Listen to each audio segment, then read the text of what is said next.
Assalamualaikum warahmatullahi wabarakatuh. Selamat pagi, salam sejahtera untuk kita semua. Salam rayu, salam untuk saudara semua yang ada di dalam maupun di luar negeri. Mudah-mudahan sehat selalu. Yang sakit mudah-mudahan cepat sembuh, yang bekerja mendapat apa yang diharapkan. Terima kasih. Ini berita yang menurut saya ngeri-ngeri sedap ya. Ya, jadi ini bersumber dari bocor alus politik Tempo mengungkapkan Menteri Investasi Bahlil Lahadalia minta saham dari perusahaan tambang yang dicabut izin usaha pertambangannya atau IO, meski Bahlil minta saham tersebut sudah dibantah pada 29 Februari. Disampaikan tim investigasi bocor alus politik Tempo dalam Polkes 2 Maret, namun pengakuan narasumber pengusaha tambang hasil investasi bocor halus politik Tempo jika Bahlil minta saham itu sulit untuk dibantah. Jurnalis Tempo Erwan Hermawan mengungkapkan Bahlil Lahadalia minta saham perusahaan tambang ini tentunya menarik perhatian publik ya. Cerita tersebut berawal dari Kepres nomor 11 pada Mei tahun 2001 tentang pembentukan Satuan Tugas Percepatan Investasi atau Satgas Investasi dengan Bahlil Lahadalia yang didapuk sebagai ketua Satgas Investasi itu. Jadi yang berwenang untuk mencabut IUP tambang yang tak berproduktif sekaligus menghidupkan kembali IUP semua yang dikerjakan tim Bahlil dan dilaporkan ke Presiden ya. Jadi terang Bahlil lalu investasinya data itu perusahaan tambang yang dinilai tak produktif ya, lalu dilaporkan pada Presiden untuk ditindaklanjuti. Presiden lalu mengeluarkan kembali Kepres nomor 1 tahun 2022 tentang penataan penggunaan lahan dan penataan investasi. Terang Kepres ya, ini memberikan kewenangan Bahlil untuk mencabut dan menghidupkan IUP perusahaan tambang RW. Jurnalis Tempo tersebut seakan menyimpulkan jika sepertinya ya, telah kuat dugaan kewenangan ini disalahgunakan oleh Bahlil Lahadalia untuk menekan perusahaan tambang.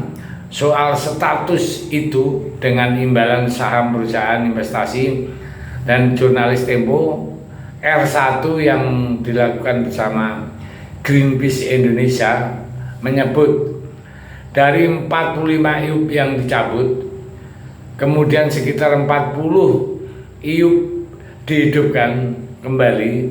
Jika menurut pengakuan pemilik, IUP yang diketahui ya, Bahlil minta saham mulai jika ingin IUP-nya kembali, maksudnya kembali dihidupkan. Lebih lanjut ya, menurut pengakuan pengusaha tambang, kata Erwan, Bahlil minta saham sekitar 20-30%. Ada juga yang mengaku minta 70% kepemilikan saham tentang dia.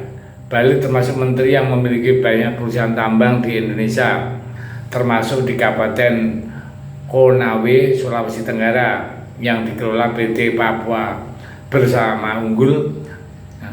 Jadi mendengar kabar tersebut, kini Komisi Pemberantasan Korupsi atau KPK menyatakan bakal mempelajari informasi mengenai adanya dugaan korupsi yang disebut atau yang dilakukan Menteri Investasi atau Kepala Badan Koordinasi Penanaman Modal BKPM Bahlil Lahadalia di sektor perizinan tambang nikel. Demikian hal tersebut disampaikan oleh Wakil Ketua KPK Alexander Malata.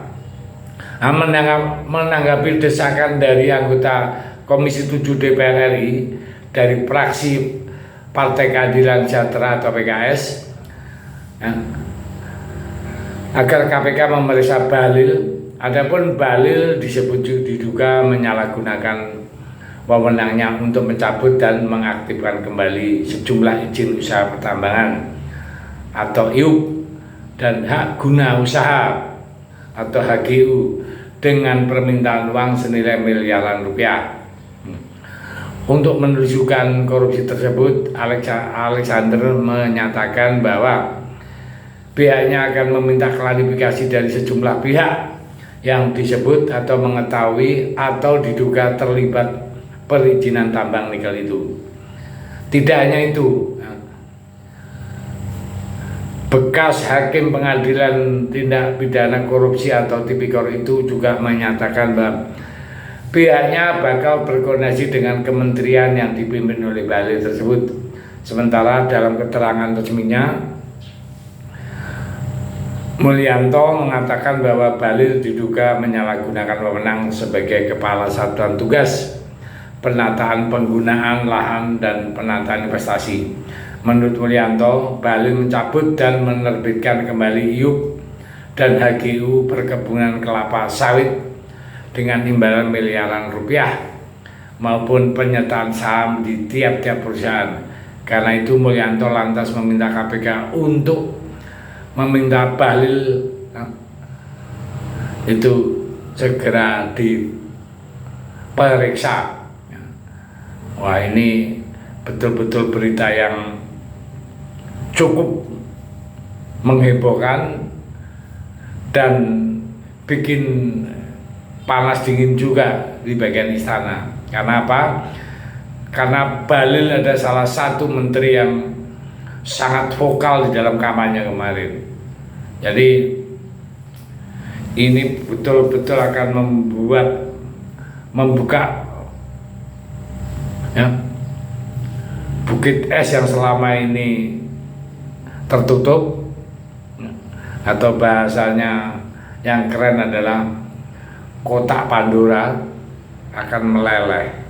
Nah, dan kalau saya berprinsip bahwa sesuai dengan apa yang sering disebut Andriana Utapulu, kebenaran itu akan mencari jalannya sendiri. Nah, seperti kasus ini, kita tunggu perkembangan selanjutnya. Mudah-mudahan untuk KPK juga tidak masuk angin ya, karena KPK itu atasannya juga siapa kita sudah tahu. Ya, mudah-mudahan berjalan dengan baik. Terima kasih.